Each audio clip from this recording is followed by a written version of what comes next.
Do you keep hearing about the plight of the North Atlantic right whale? And you're probably wondering, like, why are they critically endangered? What is going on?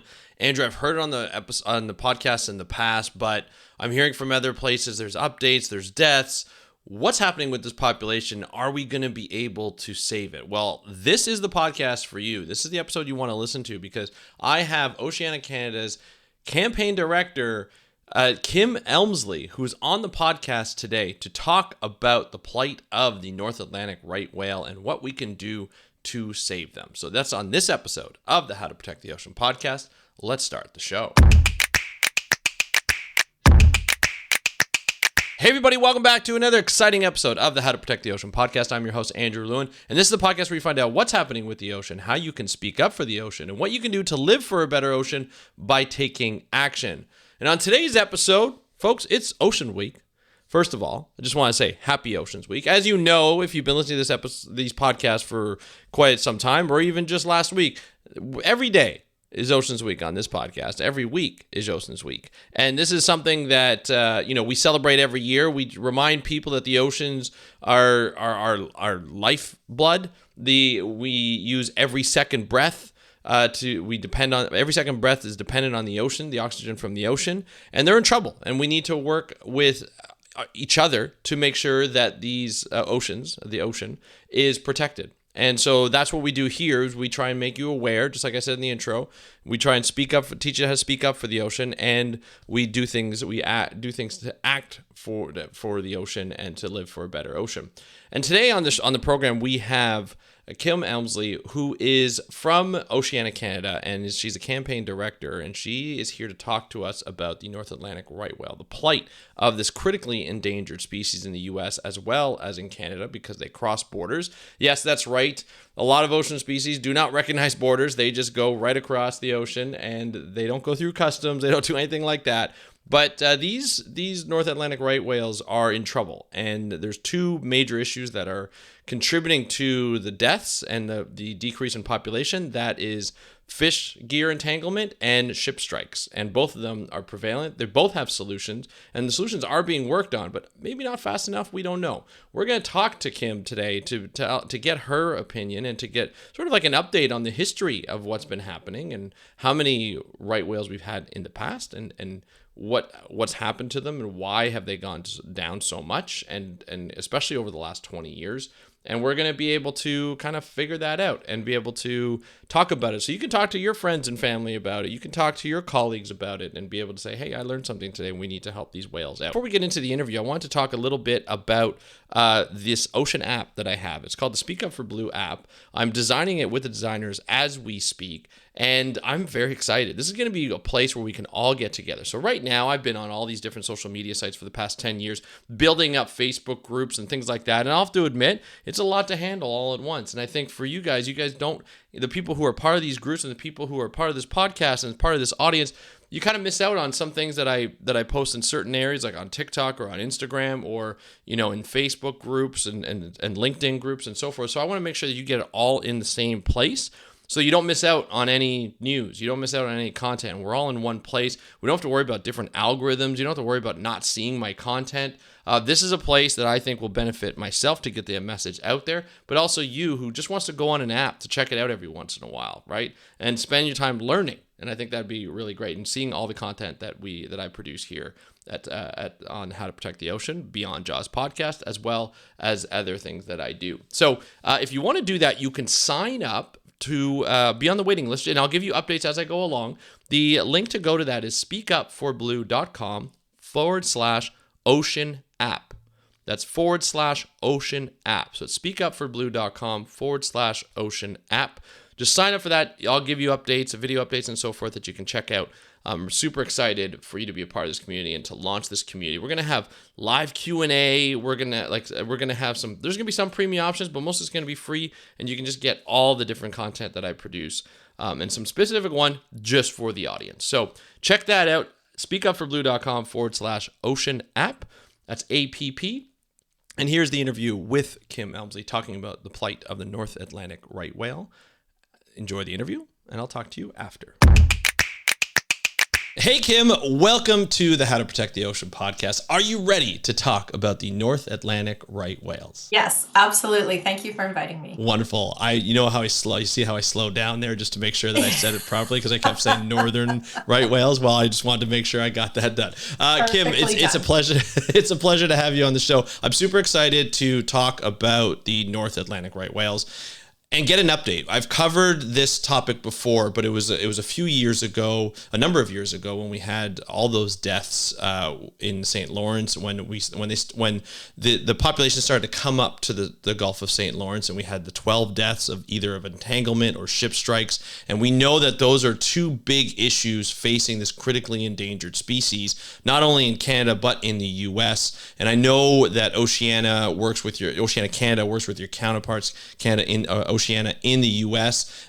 To help with this, as well as other partners and people involved and stakeholders. So there's a lot to cover today. So we're going to try and cover it all. And I'm very excited to have you on. But before we do that, why don't you just let the audience know who you are and what you do? Sure. So my name is Kim Elmsley. I am the campaign director for Oceanic Canada, and I work out of Ottawa. And really, I oversee our various campaigns.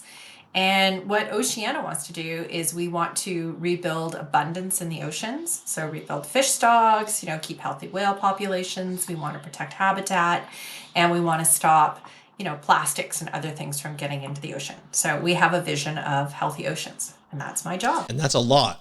I mean, just based on what I know about those issues, that's a lot. But I appreciate the work that not only you do, but also Oceanic Canada does. We've had a number of people on from Oceanic Canada to talk about various fisheries and ocean plastics, and as you well described. So why don't you let us know, how did your career end up with Oceanic Canada? Were you always interested in the ocean? Was it wildlife? Talk a little bit briefly about how you ended up here. Sure. And I guess it depends on how far back we want to go. I think there was a time when I was very young, I thought I wanted to be a whale trainer at Marineland. That's kind of where it started. And then I moved to maybe cowgirl and then veterinarian. Okay. And then when I was going through school at the University of Guelph, I started to get into advocacy, and I started to look at people who were doing various things to protect the environment, protect the oceans, protect animals. And I knew that was where I really wanted to go, was into this side of protecting things. So I actually started working for an organization, and I was doing really like on the ground type of stuff, going to oil spills and okay. Yeah, cleaning oiled animals. I worked on a project to release grizzly bears back to the wild. I worked on a project, to take tigers out of captivity and get them into a sanctuary. So I was doing all of this hands-on stuff. But then I realized, I really needed to do things to prevent these things from happening.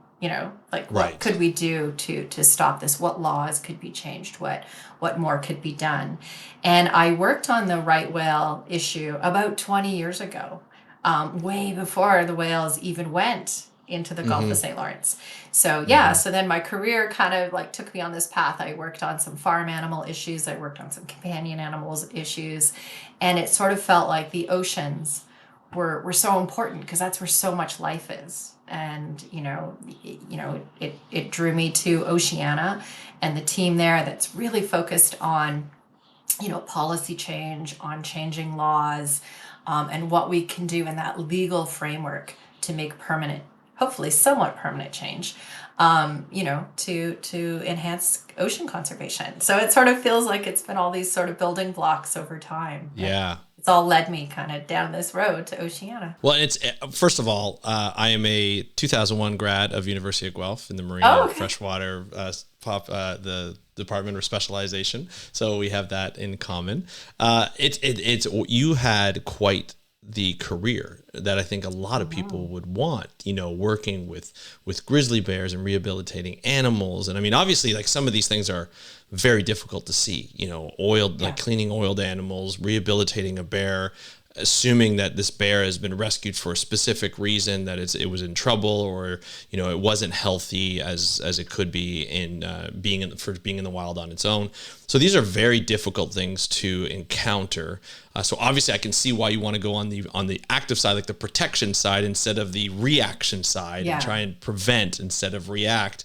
That transition, did you feel like when you mentioned like I need to get to the protection side instead of seeing these animals like this, was it difficult for you to leave that side of conservation? Because it's still an important role, and I know a lot of people get so attached to the animals when you do that. Was that a difficult transition? Well, it was kind of a bit of a slow transition over time as well, because I think when I was much younger, as a teenager doing fur protests and other things like this,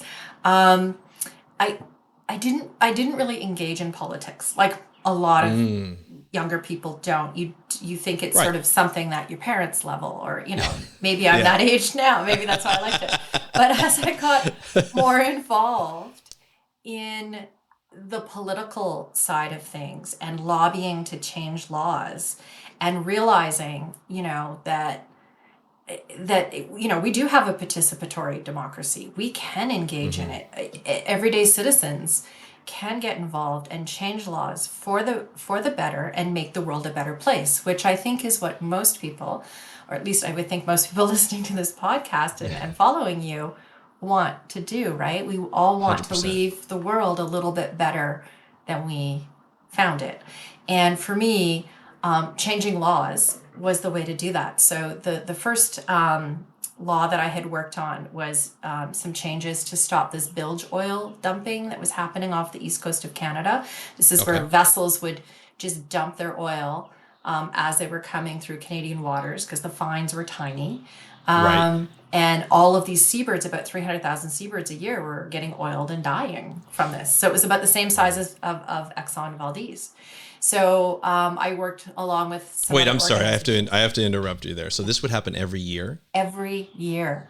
So but we didn't even know about it. Like, and the public we really never heard about it.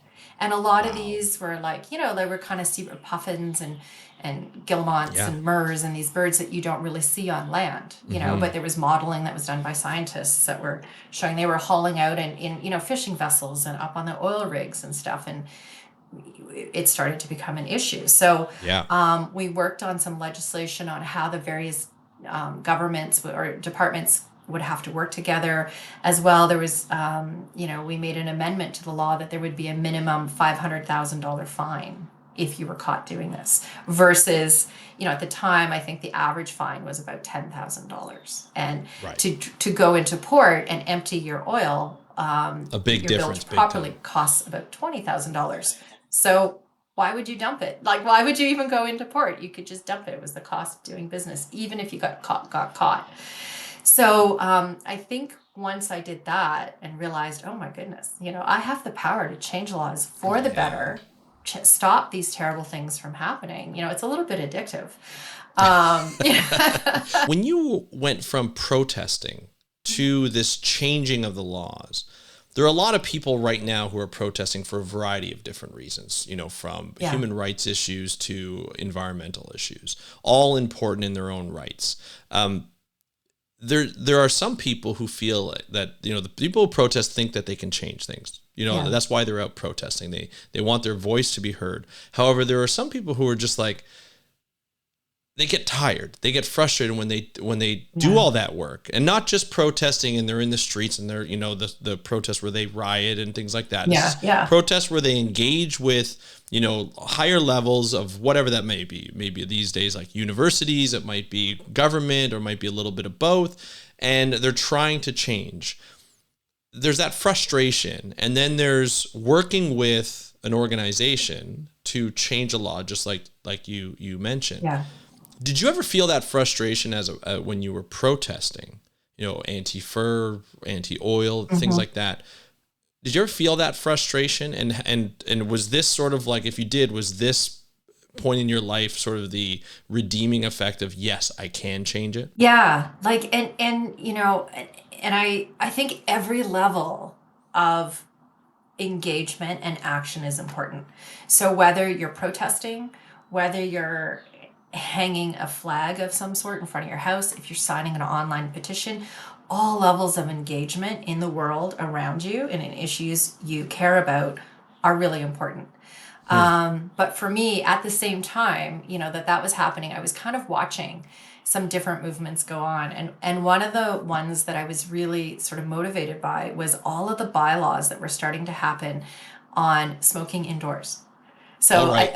you and I are kind of the same Yep. cohort where, Yep. everybody used to just smoke indoors and, Oh my gosh. remember the no smoking section? I just remember sitting in a restaurant where you're on the non-smoking side, but right beside you was the smoking side, like that invisible, there was no physical barrier. It was like that invisible barrier was like, no, you're okay here. It's not going to affect your meal. A friend of mine used to say having a no smoking section in a restaurant is like having a no peeing section in the pool, right? Like it's all getting mixed together. True. I love that.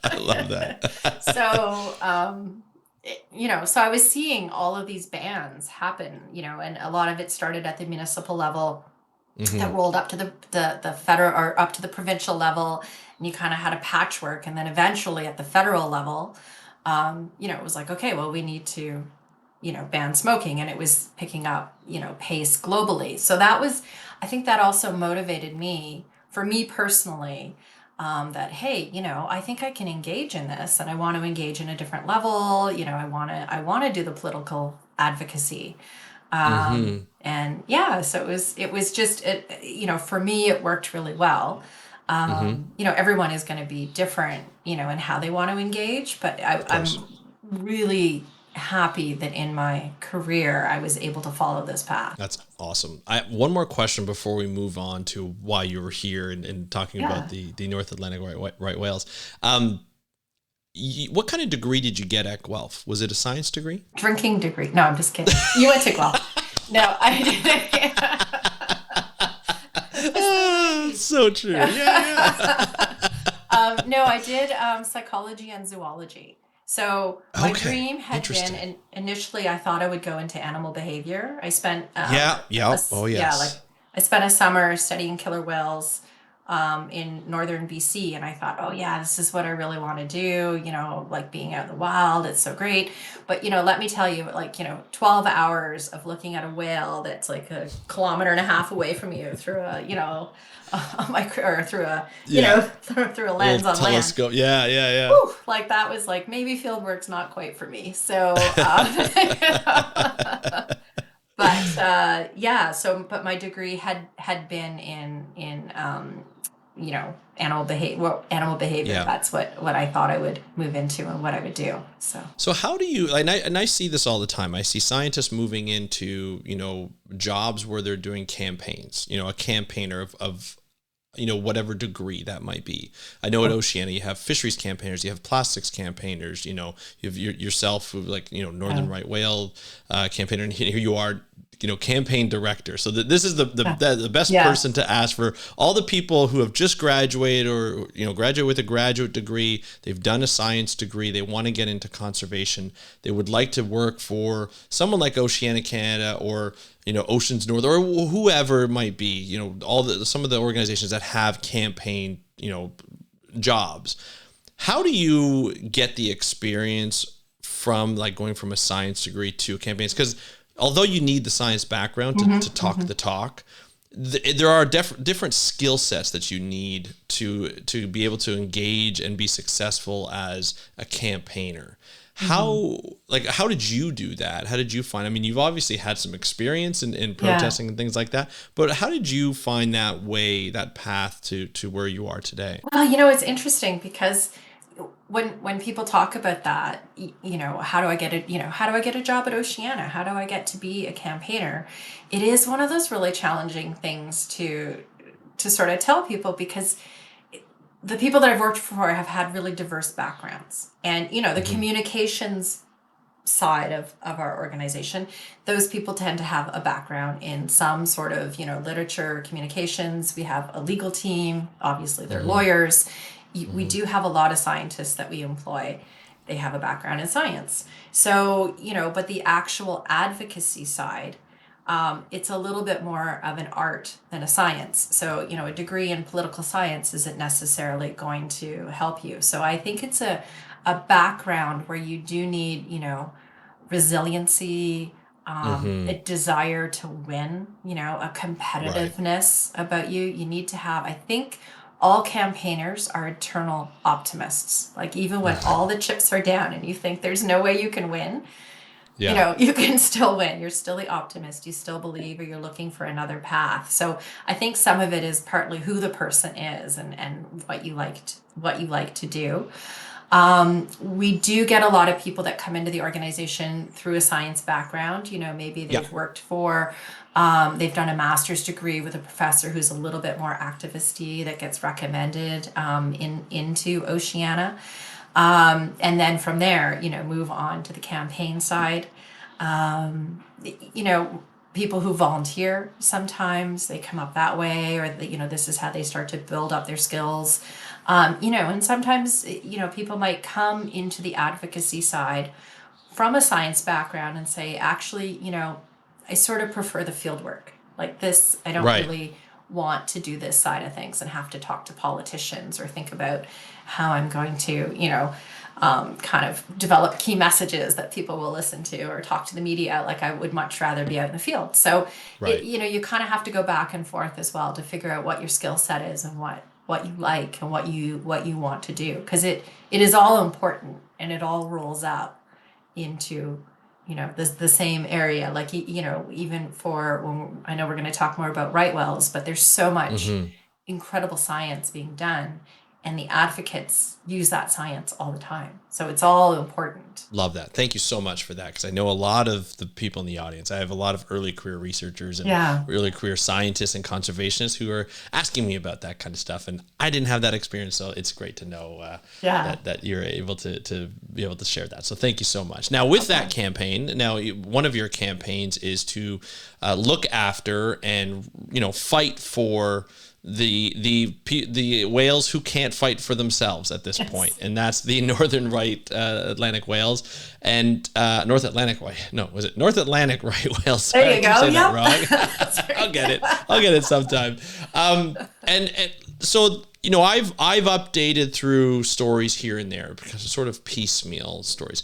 Can you just give a description of these whales and sort of the plight that they're facing at this point in time, or that historically and traditionally and presently? Yeah. So, really, like, historically, like, our historic baseline for these animals is that the population was anywhere between 10,000 and 21,000 animals. So it was a robust population. And they were kind of found along the east coast of Canada and the United States, but all the way over into Europe and northern Africa was the historic range. And then Wow. they were really wiped out during the heyday of commercial whaling, so late 1800s, 1900s. And they even got their name, the right whale, as being the right whale to hunt, because when you kill them, they float, so it's easy to retrieve that. So, at the time, all of the whale bones that we were using, whale oil, all of these different things that we were using for whales. Yeah. So commercial whaling of North Atlantic right whales was banned in 1935. So that was, quite some time ago. And at that time, the population estimates were maybe, 100 to 200 whales left. So, yeah, so it got quite low, and it did come up. It started to come up. The whale numbers increased after whaling stopped. And then, right whales are also called the urban whale because they are found close to urban centers. They travel very close to the US shoreline. They go down into Georgia and Florida to have their calving season. They come up to Cape Cod, Bay of Fundy, now Gulf of St. Lawrence, to eat and breed. So they're kind of these seasonal migrations that link to things. And they're always very close to different things that are happening on shore that are impacting them. And then, sort of during that time, we saw, of course, industrialization. So the increase of shipping containers, things that are on those as well. when you had fishing, we've increased the amount of fishing that we've done. We're moving into slightly deeper waters after different species. We're not using, the old days of hemp rope that would disintegrate after time. Now we're using these polypro rope because, like a crab pot is huge. So you need a really strong rope, and you don't want anyone on the boat to be hurt. But if that rope's not going to break, so then, when it's entangled on a whale, that's going to be there for a long time. So sort of all of these things together have created this perfect storm that's been disastrous for our friends, the North Atlantic right whales. And those are two huge challenges to get over: the ship strikes and the entanglements from fishing gear, whether it be nets, but mostly crab pots, lobster pots that are kind of hanging in the water column. The ship strikes are interesting, because I remember when I was in graduate school, I remember attending a talk, and I went to graduate school at Acadia University, so I was on the East Coast. So obviously a hot topic on the East Coast, in Nova Scotia. And one of the major things that they were talking about was, I did a GIS diploma while I was there, so talking about mapping shipping lanes. So to make sure that boats would go to certain lanes, and I assumed at that time, I can't remember exactly, it's been a while since I've been in graduate school, but I remember them talking about these lanes were areas where, the whales wouldn't be. They would be avoiding for some reason or another, whether it be food, it was in other spots, but these shipping lanes were working towards reducing the amount of ship strikes from these whales. So was that the case? Like, were those shipping lanes actually working? Like, this is early 2000s, because I don't think we were in the spot that we're in now in the early 2000s. It's more recent, right? Yeah. So that's actually like a good success story for these right whales. So again, through the use of science, mapping and other things, they kind of were able to determine, okay, well, the whales are here in the Bay of Fundy, St. John Harbor, where most of the vessels were going in, and it was going kind of right through the middle of these whales. Well, if we just move the shipping lane, I forget what it was, maybe 2 or 3 nautical miles to the north, which really doesn't add that much travel time for the vessels themselves if they come in at a slightly different angle and you create a lane, and it will decrease the probability of the whales getting struck by a vessel by 90%. So, that was all kind of modeled out, and it sounds like you had a piece of that. And, it was taken to the fishing federations and to others. I think Irving was quite involved in that, because a lot of the vessels were going into the Irving oil plant in St. John, New Brunswick. Right. And, everybody got on board, and we're like, well, nobody wants to hit a whale, right? We just saw that. Right. That cruise ship, right, that came in with a whale on the front of the bow. Yeah. Nobody wants that. Nobody at all. So everybody got on side and moved the shipping lanes, and that was like a really good success story of how Canada was a little different than what was happening in the US, and that we could do this. And that was such a great story for such a long time. And then climate change happened and shifted things, and the food that the whales were coming into the Gulf to feed off of, the copepods, the little tiny insects and bugs in the water that they eat, shifted north because of warming temperatures into the Gulf of St. Lawrence. And actually, I think it was 2 or 3 summers ago, there were no right whale sightings in the Bay of Fundy.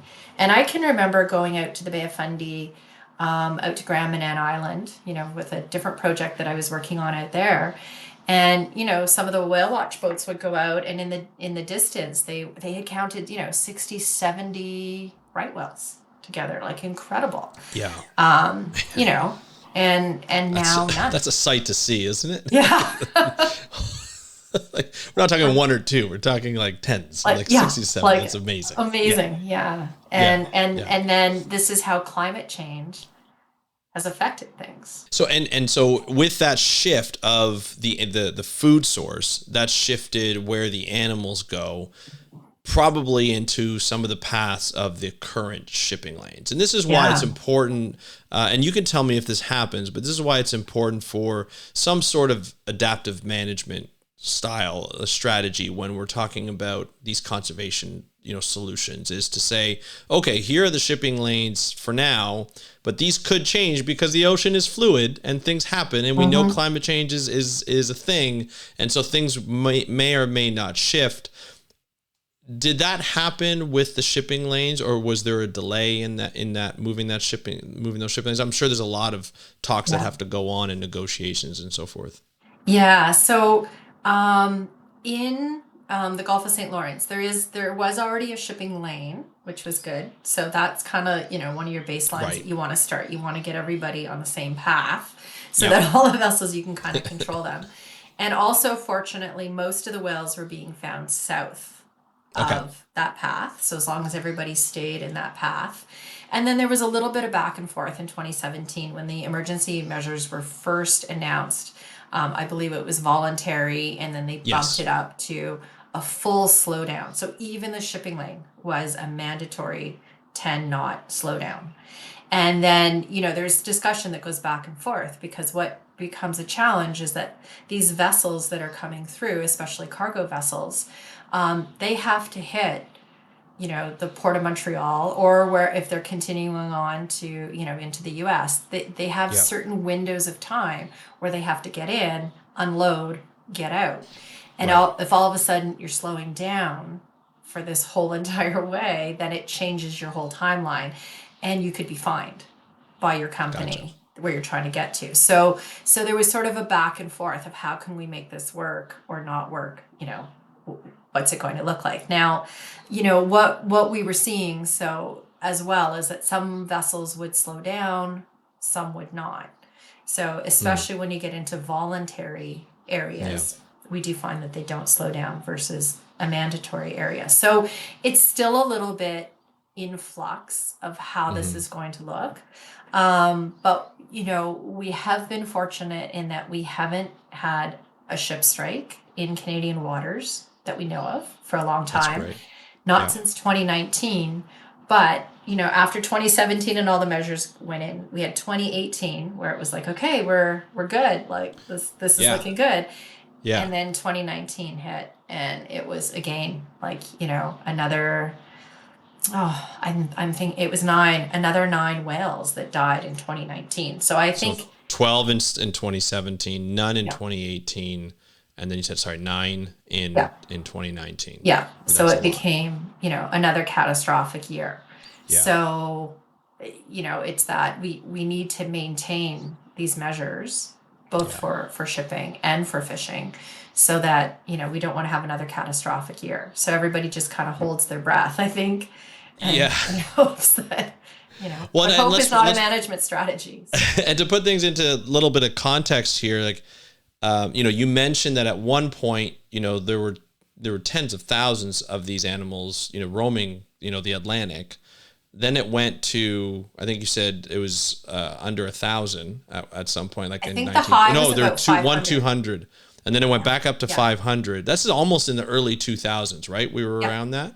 Yeah. Now we're below 400. I think we're in the 350s, I think. Yeah. So we've seen a drastic decrease, especially when you're talking about a population that is, it's a long-lived population. So that means that this takes a while for a whale to get to sexual maturity. The calves are vulnerable, especially with everything else going on, not just ship strikes, not just entanglement. We have a lot of other measures that hit, climate change is still affecting them. We have, water pollution that can still affect them. There's a lot of things that can go wrong. And then you just have natural predation, natural things that can occur that's indirect. A lot of things happening against these populations, or this population. So we have to make sure that these measures are in place. So from 2019 to now, we're in the spring of 2024, when their season is really starting to begin to kind of come up to Canada. What was that like in terms? Did we continue to? I guess we still saw a bit of a decrease in numbers. Yeah. But what's the population like since in the last 4 or 5 years? So when we had those really bad years, there was a steep dropping off. I think there's been since 20. So they call it an unusual mortality event. Okay. And I believe in that time it's been 38 or 39 whales that have died in that since 2017 in that window. So that's a huge That's number. a lot. That's a lot. Yeah, and we don't always see all of those deaths Hmm. either. There's also animals that have severe injuries that are not Right. expected to live. Yeah. So that, that's another almost 100 animals. So, it's those are catastrophic For sure. And this is in numbers. Canada and the US, right? This is not Yeah, just in Canada. This is that's right. happening. Yeah, we treat them all Yeah. as the deaths all together. That's a lot Yes, of for the full numbers. population. So Yeah. so it is, but in the last few years we've seen a leveling off. Okay. So it sort of bumps up and down, and the numbers are adjusted because it's not, we can't do roll call, unfortunately, for these Right. whales to see, who's there, who's not there. So it's kind Right. of the best estimates that the scientists are trying to do to figure out, where the population is. So it has leveled off a bit. Part of that is that we're seeing, more calves being born. Yes. We had Yeah. one calving season where there were no calves or very low numbers of calves. And I've had that explained to me that that was also around the time when a lot of the whales were moving into the Gulf of St. Lawrence. So it was like food Uh, stores dropped a bit. They were reserving their energy. They were trying to find a new restaurant, new supermarket. That's where it went. little Okay, Costco action. yeah, exactly. Gulf of St. Lawrence Costco. Okay, now we've established some eating patterns. We can eat again. We can focus back on breeding, calving, and these sorts of things. So this past summer, it was a summer where 19 calves were born. But, Wow, that's the awesome. tragedy being, four of them are either dead or presumed dead of that Mm. number, of that, new cohort that's supposed to come out. So it is one of those, I always feel with right whales, I try to think about the hopeful things that are happening because there are Yep. so many people working to try and protect this species. But, when you do look at those numbers, it is very sobering of what's happening. Yeah, I mean, you talked about optimism earlier for campaigners, and I do see the optimism in here. There were still, that means there's still 15 calves presumed alive from last Hmm. summer, which is great. Considering just a couple of years ago there were no calves, so Yeah. we are seeing an upward trend, which is great to see. Obviously, it's time will still tell if those calves reach adulthood and start Yeah. reproducing themselves. I guess that, again, the other optimistic thing is that, hey, these animals are reproducing, Hmm. which is great to see. So there aren't any we don't know of any physiological problems because they're still reproducing and they're able to reproduce. So now that we know that there's a bit of a stalling in the decrease, and hopefully we're bumping up a little bit more and more every year, and hopefully there'll be more calves this summer. Where are we at in terms of the policies because you mentioned that the speed, the voluntary, it was voluntary. The speed reduction was voluntary.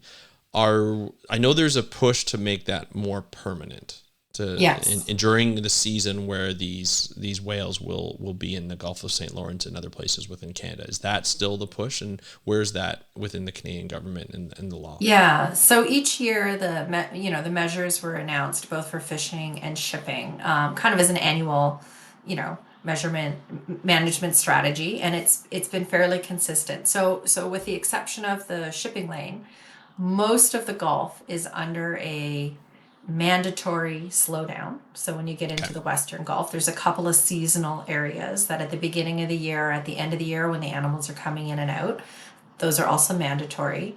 The shipping lane, if a whale is seen in the shipping lane, then that becomes mandatory.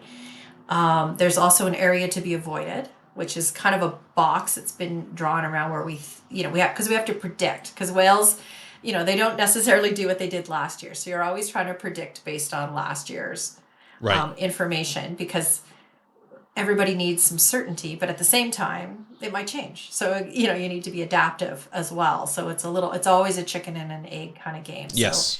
so though there's sort of a box generally around where the right whales are that's to be avoided. And then there's the Cabot Strait has a seasonal voluntary slowdown. And there we're not seeing the vessels necessarily slowing down. Some are, but not at the levels that we would like to see. But there has been a push. So at some of the advisory meetings that I've attended, Transport Canada has indicated that they are looking at coming out with a more permanent structure to this. So it's not just announced each season, Right. that it becomes like Right. a regulation and it becomes something more great. permanent. We haven't seen, that'll start, there will be a full consultation process. People who are interested in this issue will be able to engage and give feedback. So right now we're just in that waiting process of when that, initial consultation paper comes out. And then that's when the rubber kind of hits the road and everybody gets to have their say and the lobbying happens, and hopefully we can get some really strong regulations. And it's a similar approach actually on the fishing side.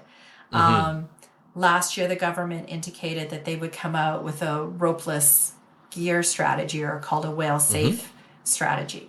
So we're still waiting for that to come out as well. Government is slow. It is slow. Yes.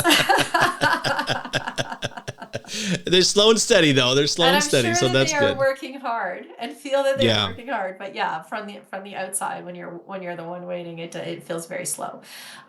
So we're excited to engage in that process, both processes, Right. as well. So now we're talking about putting in legislation that's more long term, because we do have some short term pieces that come in where they're just announced every year, and so there's no what's nice to hear is there's no rush to try and get it out every year to try and lobby the government each year to do what they're doing. You've done that, and so the announcements are going to be made and for this year and so forth, which is nice to see. So now we're here on the long term piece to make sure that this is a regular, as you mentioned, a regular structure in place, so that we don't have to continue to remind the government to be like, hey, and especially, fingers crossed, a new government comes in, then you have to build those relationships up all over again and do that part, and to ensure that the sort of the what's been status quo stays, and so it's nice to have that permanent structure. One thing that it just clicked to me when we talked about government is slow was, and this is not a knock on government, just government works slow. I used to work for the government, so I know.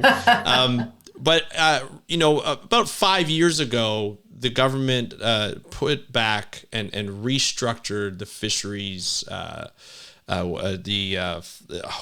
Fisheries Act. Sorry, the Fisheries Act, and it kind of strengthened it a little bit, especially with oceans. And I know the Fisheries Act is usually geared towards fish, but there's a marine mammal piece in there. Is it not? Do I remember that, or was there a marine mammal regulations that apply to that, and we were involved in that, working on the Fisheries Act, more on fisheries rebuilding, for population numbers, but so does that help in terms of like with managing regulations around marine mammals at all, like with the Fisheries Act? For certain things, like with different regulations, what we've seen is, it helps with certain things like funding. All of this needs to be paid for. So that's a very positive thing. We've seen some of the regulations have changed in the sense that with fishing, and we haven't quite talked about ropeless gear and what that looks like right now, but under the fisheries regulations. So you have the Fisheries Act, which is legislative, and then you have the regulations. Every trap that was put in, or trap line, you required end lines on. Yes. So this is what the whales are getting entangled in, and not just right whales, but really any whale, any baleen whale. This is what's causing them the problem. So the government, through pilots and trials, this is how they were trialing the ropeless gear, sort of through a special permitting system. And they've actually changed those regulations now to kind of allow for a larger commercial level of ropeless gear to be used. So that's, one of the regulations we've seen. We've seen regulations around whale watching and how closely you can approach a whale, so we've sort of lengthened that out for endangered species. So there has been some stuff to sort of pave that way to allow for ropeless gear to be used. Now, with ropeless gear, the last time I covered it on this podcast, I spoke to a fisherman, and it was a few years ago, if I remember correctly. And still, ropeless gear was new at that time. It was being piloted here and there. As you know, the fishing community, word travels fast, and it's not always positive. And so there were a few problems with the gear. It doesn't always pop up in the right. I mean, the idea of the ropeless gear is that you put the crab pot down, and this was the model that I knew of. When you get back to your spot that you geolocate, you can, press a button or do something where it pops these floats and it floats to the top, but it didn't always float to where it was supposed to be, and it was a little difficult to find. And sometimes it worked and sometimes it didn't work. Like I said, it was early days in their pilot projects. But since then, there have been talk of other fishing industries that are using the same. So certain crab industries in certain fishing sectors or certain fishing regions we're only using the ropeless gears, or we're piloting ropeless gears. Can you just give us an update on sort of, is that continuing to go on? I know that's a big push as a solution. Is that a realistic solution in the future, right? As of now? Yeah, like that, from what I've seen at DFO, from what DFO is saying on both the advisory committee meetings that I'm at, as well as at the Right Whale Consortium, which is kind of the big group where everybody comes together, the scientists, the stakeholders, everyone in the same room. Ropeless really is the way of the future. So that the closures will continue to happen when whales are seen in different areas. If you want access to that closed area, you need to use ropeless gear. And with this right whale strategy, what it sounds like is that the areas where there is the greatest risk to right whales will be the areas that if you want to fish in there at all, then you'll need to use ropeless gear, and that will be a condition of licensing. So I really do want to see the strategy, because it's all through conversation, and I think we all want to see it. Like it's always helpful when everybody's singing off the same song page, right? And we can all have something in front of us. But you're absolutely right in that it's being piloted on the West Coast. The black sea bass fishery is moving towards that way. That's in southern U.S. When I was at the consortium last October in Halifax, there was a group of fishermen who had come from Australia, and Australia has been using ropeless gear for quite a bit more time. And they stood up and basically said, this is the way of the future. Like, embrace this if you can, because you get so much more data. You don't lose your gear because it's always talking to you.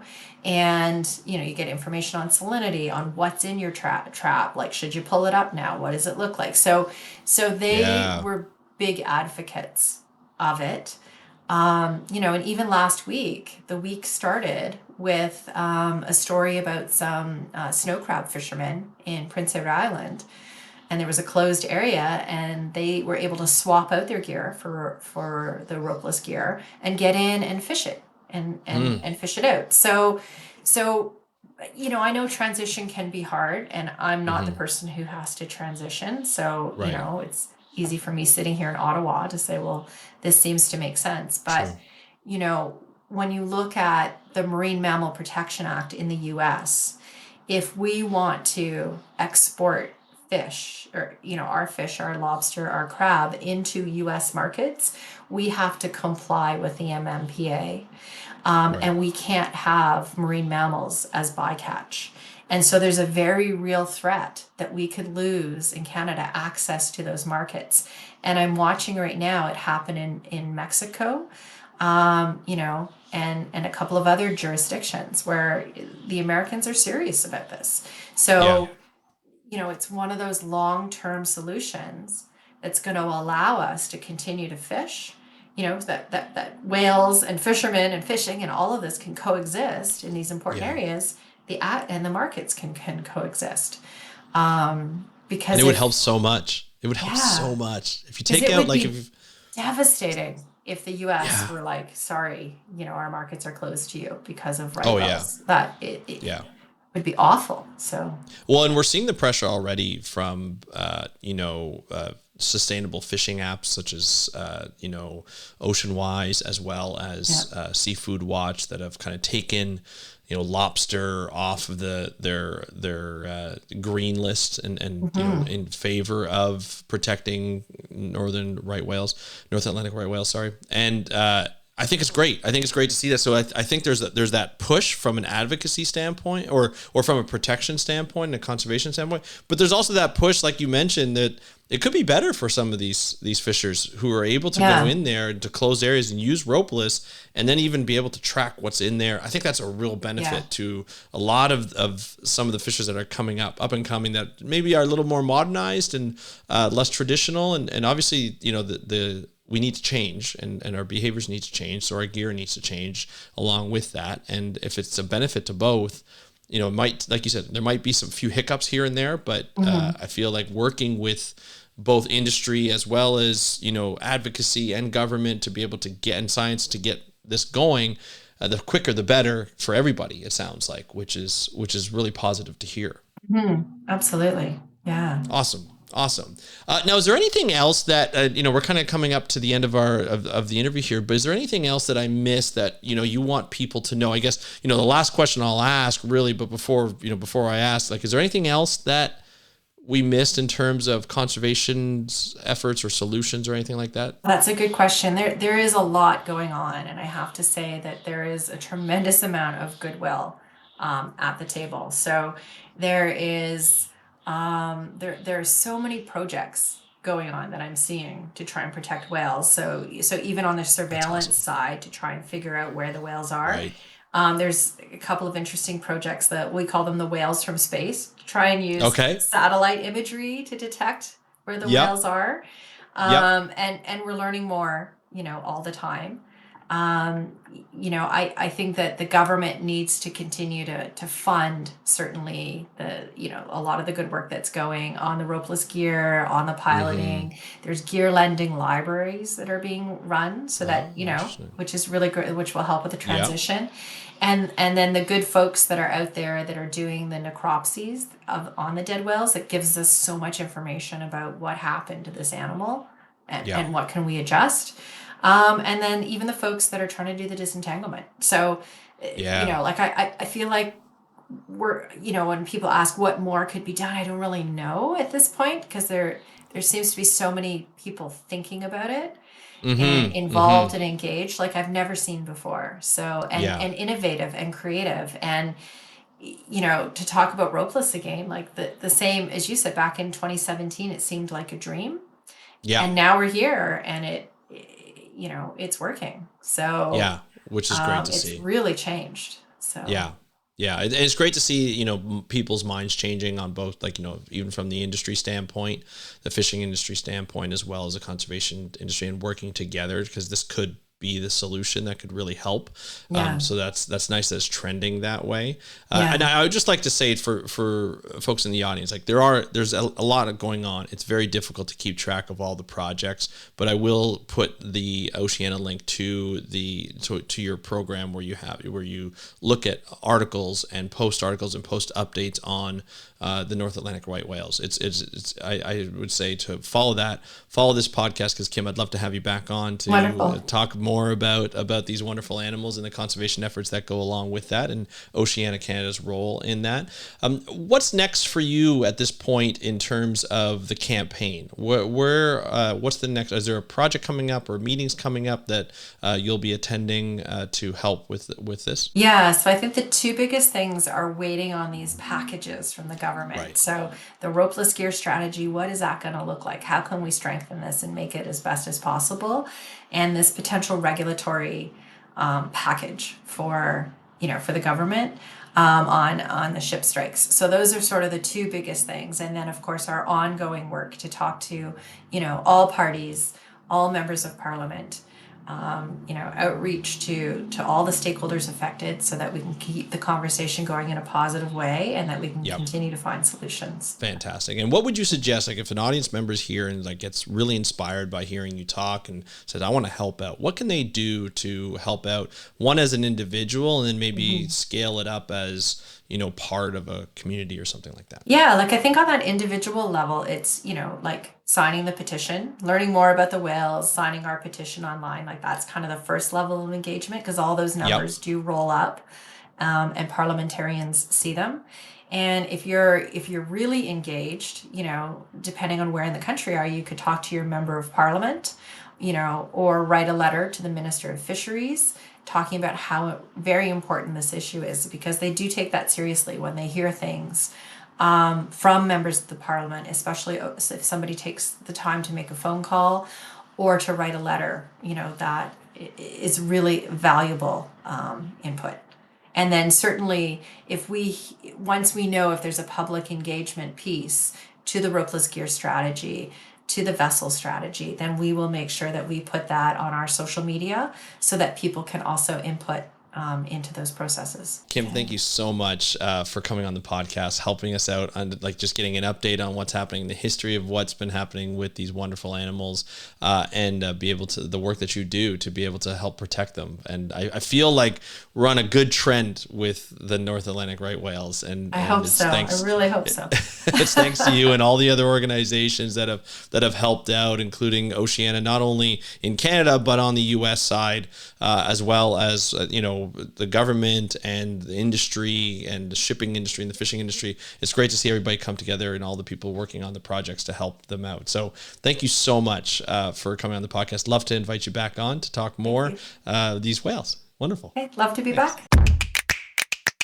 Thank you, Kim, for joining me on this episode of the How to Protect the Ocean podcast. What an episode. So much value in there. So much history, being able to know the background. I think a lot of times when we see campaigns and when we see information about campaigns, we don't really see the reference point of what, the population size was of a specific whale population or fish population or lobster, shrimp, or coral reef.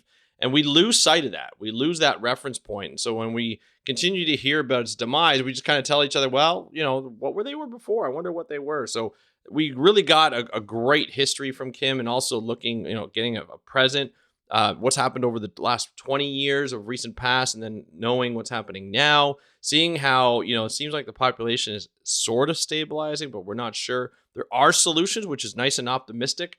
Right? We're seeing some change, and we're seeing these ropeless gears for, crabs and lobsters and things, invertebrates like that, that are being tested out more and more, and the technology is supposedly getting better. So that's really nice to see going forward. So these solutions are there. We just need to make sure that our governments are like the US and Canada are making sure that these are going to be permanent, like the ship slowdowns, the gear types and things like that. Once we figure them out, those will be permanent so that we don't have to worry about these again. These are solutions that can actually be done that actually work. They're proven to work. No lines in the water column mean will be a lot less entanglement because of those, and we'll see a lot more fishing because of it. So it'll be I see a win-win-win. Of course, we're getting it from the environmental side. It'd be good to have an update. I'll try and get some fisheries updates one time from fishers about the gear and see how it goes in their opinion. But that's where we're at today. So Kim, thank you so much for coming on. I'm going to put the link to the campaign for Oceanic Canada. I'll be honest, I want to thank Oceanic Canada this year. They've been absolutely fantastic in providing me with people to talk to, and being able to update you on things that are going on in the ocean. I know a lot of it's Canadian focused, but a lot of the lessons we're learning here are lessons that are being learned all around the world. So this is really great to be able to have that. So I want to thank Vishali, who is the communications lead there, and she's been helping me a lot with getting people on like Anthony Morente, Jessica Skynes, and Kim, to be able to have them on the podcast a number of times to bring you this amazing information in their campaign. So thank you so much for listening to this and being so patient in getting this information out to you. This is a great way to kick off Oceans Week. So I would love to hear from you what you're doing on Oceans Week and what you plan on doing going forward. Really would love to hear from you. Maybe do an episode on that after. But if you want to reach out to me, just hit me up on Instagram for now. We're going to have that Ocean app soon in July, but for now, let's do Instagram at How to Protect the Ocean. If you want to sign up for the waiting list, I want to see more and more people on that waiting list. Go to speakupforblue.com/Oceanic Ocean app, and I will provide you with updates on how this app is going and what my ideas are and seeing what we can do. Updates up and down. If it's good news, I'll share it. If it's not good news, I'll share it as well. So check that out. speakupforblue.com/ocean app. I want to thank you so much for joining me on today's episode of the How to Protect the Ocean podcast. I will talk to you tomorrow with another episode, 5 days a week this week. And maybe that'll be permanent. We'll see. 5 days a week this week, though. And thank you so much for joining me on today's episode of the How to Protect the Ocean podcast. I am your host, Andrew Luen. Have a great day. We'll talk to you next time, and happy conservation.